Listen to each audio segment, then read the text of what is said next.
What's up, everybody? It's Chris. In case you haven't heard, YouTube's allowing users to upload videos up to 50 minutes in length. So I'm gonna try and just fit everything, all my predictions, boxing and MMA, in one video this week, only because I don't have too much to say about the HBO boxing card.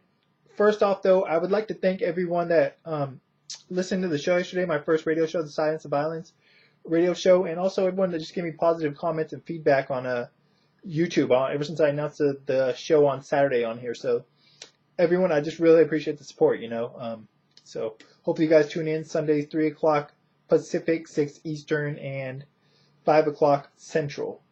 Anyways, moving on real quick. UFC on Versus last night. Just want to say real quick on the Takanori Gomi tip. Great win. It's good to see him get a big win in the UFC. I didn't want him to wash out like so many of these old Pride guys do. Love to see him matched up with Clay Guida next if he wins. As for the main event, John Jones, impressive win. I thought it was a bit of an early stoppage, but probably just delaying the inevitable. I don't think John Jones is ready for a title shot just yet. I don't like to see guys get title shots before they have to face or deal with adversity in the ring or in the cage, whether it's MMA or boxing. Boxing fans, Danny Jacobs was a perfect example this past weekend. Had never really faced adversity in the ring, and when he did, he kind of cracked under. I don't want to say cracked under pressure. He lost, got knocked out, but I'd like to see Jones fight a guy in the top 10 first. If he wins that, then one of the guys in the very top of the division, and title shot after that. So I'd say 2 more fights for a title shot for John Jones. But either way, he looked really impressive in stopping Vladimir Matyushenko in the first round. Moving on to the HBO boxing card going on this weekend. I think the main event I'm going to talk about first because I'm more interested in the co-main. You got IBF WBC junior welterweight champion Devin Alexander defending his title against Andrei Kotelnik. I'm not really too excited for this fight. I expect Alexander to win in what should be a good performance for him. Just not really a fight I'm really that big on. Devin looked great stopping Juan Urengo with that beautiful uppercut in his last fight. Kotelnik's coming off a loss to Amir Khan, but I just don't see a lot of fireworks in this fight. I expect Alexander to win, probably by decision, but hopefully if he wins, we get the unification with Tim Bradley next because, that's the fight, that's the big fight at junior welterweight that most fans, including myself, want to see. The co-main event, though, you got IBF light heavyweight champion Tavoris Cloud defending his title against Glen the Road Warrior Johnson. Now, this is a fight, I gotta be honest, of all the boxing matches that are already scheduled for the rest of this year, this is the fight that I am most anticipating. Stylistically, it is a perfect matchup. And it's a great fight between a young, somewhat untested fighter, even though he has a belt, against a veteran fighter who has proven time and time again, regardless of his age, 41 years old now, Glen Johnson is, the guy still has something left and he always will give you a tough test. Now, that said, Glen Johnson did not look good in the rematch against Chad Dawson, not nearly as good as he did in the first fight. But in his last fight against Youssef Mack, he looked really good. Youssef Mack, a similar fighter to Tavoris Cloud, although I don't think he's as good as Tavoris, was taking it to Glen earlier, really landing big shots. But Glen Johnson took those shots, ate him up, came back, wore Mack down, and took him out with a TKO. Just an awesome fight, action fight, and a really great performance by Glen Johnson. Showed that he still does have something left, even after the loss to Dawson in the rematch. As for Tavoris Cloud, he won the title, I believe, in a vacant slot against Clinton Woods. Good performance for him, but Clinton Woods is over the hill, so nothing really to learn from that bout itself. Like I said, stylistically, this is a great fight. I think it's going to be a real brawl, a real slugfest. The question is who's going to get the better of it, the young lion or, the old lion of the Pride. Tavoris Cloud's been out for a while. This fight was supposed to happen. There's been paperwork problems, promotional issues. Tavoris Cloud's been out for about a year. I don't know if the layoff will affect him at all.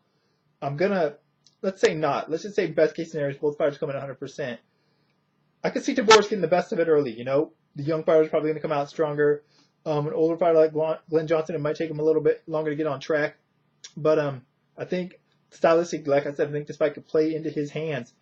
Glen Johnson, good at going to the body, good in wars of attrition. Whenever fighters fight Glen Johnson's fights, that's where he excels. And I expect this fight to be the kind of fight that Glen Johnson likes. A real war in the trenches and just a stand-up, toe-to-toe battle. I will not be surprised if Tavoris Cloud can get the win. I will be surprised if he can stop Glen Johnson. But I won't be surprised if Tavoris can win just by landing a lot of really solid, showy punches, let's say, and being maybe more active. But I'm going to favor Glen Johnson. Like I said, I think Tavoris is going to get the best of it early.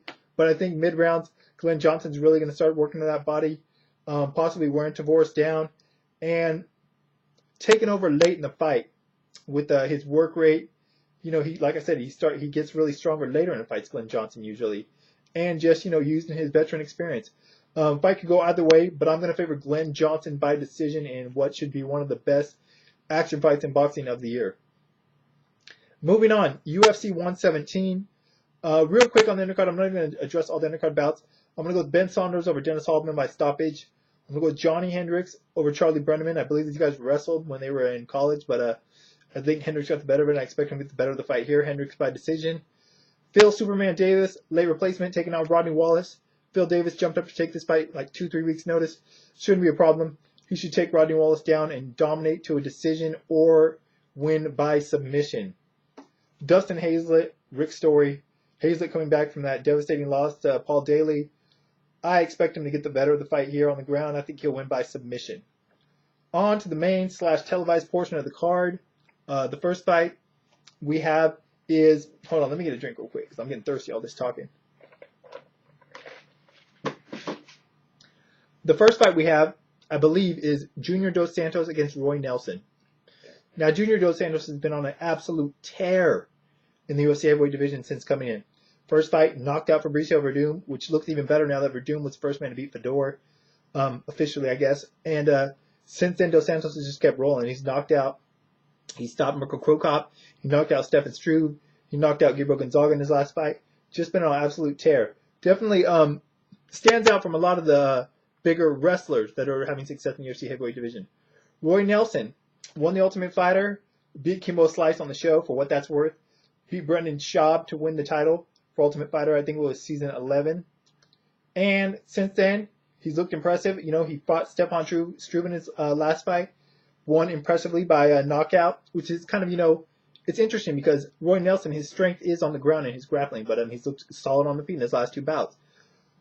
As for this matchup, if the fight stays standing, I'm going to favor Dos Santos. I picked Krokop against him because I thought Krokop would have the better technique standing, but Dos Santos shut him down. Dos Santos has a lot of power. He's a very big guy. Nelson likes to stand and bang, but I think he'd be best trying to get this fight to the ground. We haven't really got to see Dos Santos on the ground yet. Gonzaga got him there, but he got right back up. If it goes to the ground, look for Roy Nelson to try to work a good top game and go for submissions, whether it's an arm bar, arm triangle. You never know. Roy Nelson is a tricky fighter on the ground, even though you haven't got to see much of it in the UFC. But, this is a really tough fight to call. If Dos Santos keep it standing, I definitely see the fight favoring him. I'm going to go with Dos Santos. I honestly, I think I was favoring Roy Nelson, but if he's not able to get Junior Dos Santos to the ground and keep him there, I think Dos Santos is going to be able to take him out. Either way, I don't think this fight's going to make it to the cards. I think it's either going to be a TKO win for Dos Santos or a submission win for Roy Nelson. But I'm going to go with Junior Dos Santos by TKO, late second, maybe early third round.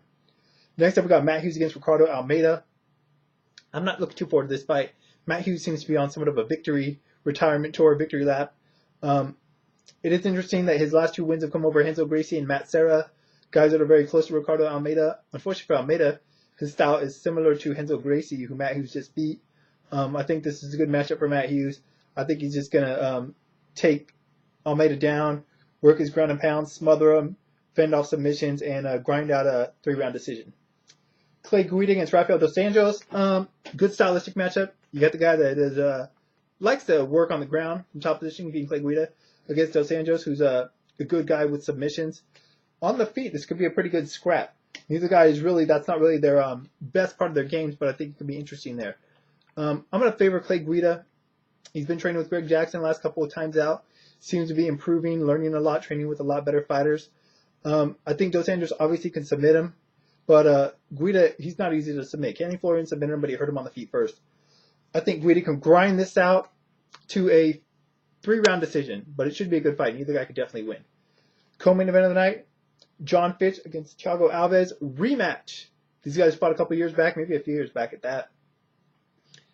John Fitch won by TKO stoppage. Both guys are much different fighters since their first fight. Much improved fighters.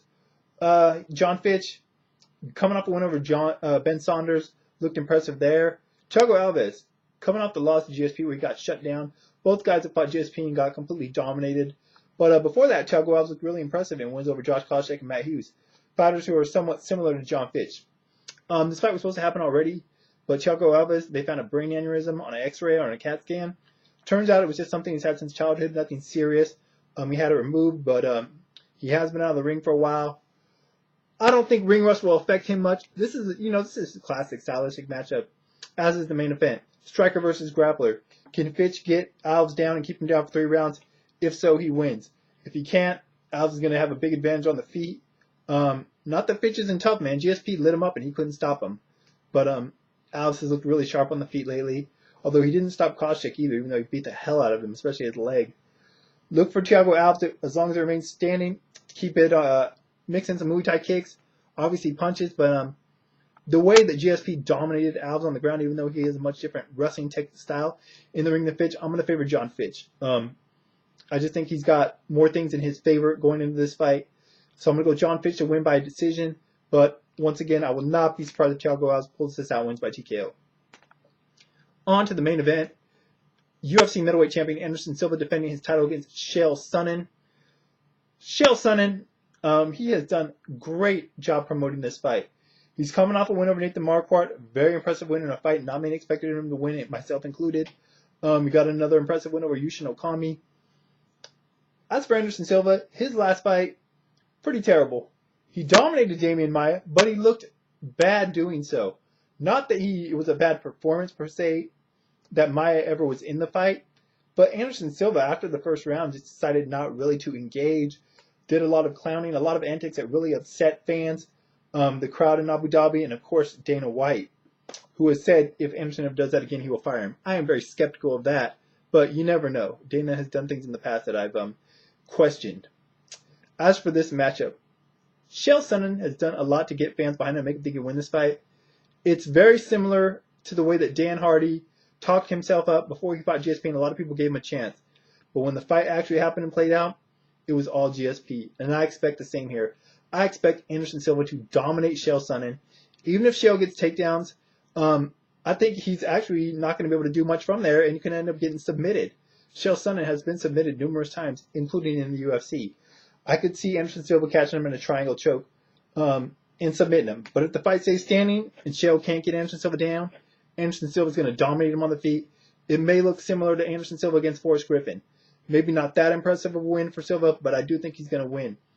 I think he's going to be able to keep it on the feet for the majority. I think he's just too fast and elusive for Chael Sonnen. I just hope that Anderson Silva, all the talk that Chael's done has really gotten to him. It's really hard to say where Anderson Silva's mentality and focus is right now, but I really hope that we get the Anderson Silva that we all grew to love and really anticipate his fights, because he was such a killer, his first handful of fights in the UFC, rather than the guy that fought Cote and the guy that fought Damian Maia. So either way, though, I don't see Chael Sonnen winning this fight. I don't see Chael Sonnen going the distance. I see Anderson Silva winning this fight, probably by TKO, second, third round, or by submission, triangle choke. So I am looking forward to it, though. It should be. I think Chael Sonnen is going to push and test Anderson Silva, more so than his recent opponents have, as far as actually giving him a challenge in there, or at least trying to challenge him. Anyways, that's it for now. I'll probably be back maybe on Saturday night to talk about the UFC afterwards. Definitely be doing a radio show on Sunday to talk about all these fights afterwards. The Science Finance radio show on Blog Talk Radio. I'll put a link in the bottom in the information part as always. I'll also put a link to my Twitter, which also, kind of just lets you guys know what I'm doing or when I'm doing the radio shows and just other stuff. If you want to follow me, go ahead. If not, it's all good. Anyways, until next time, though, check me out on the Science Spots radio show on Sunday. And until then, I'm out.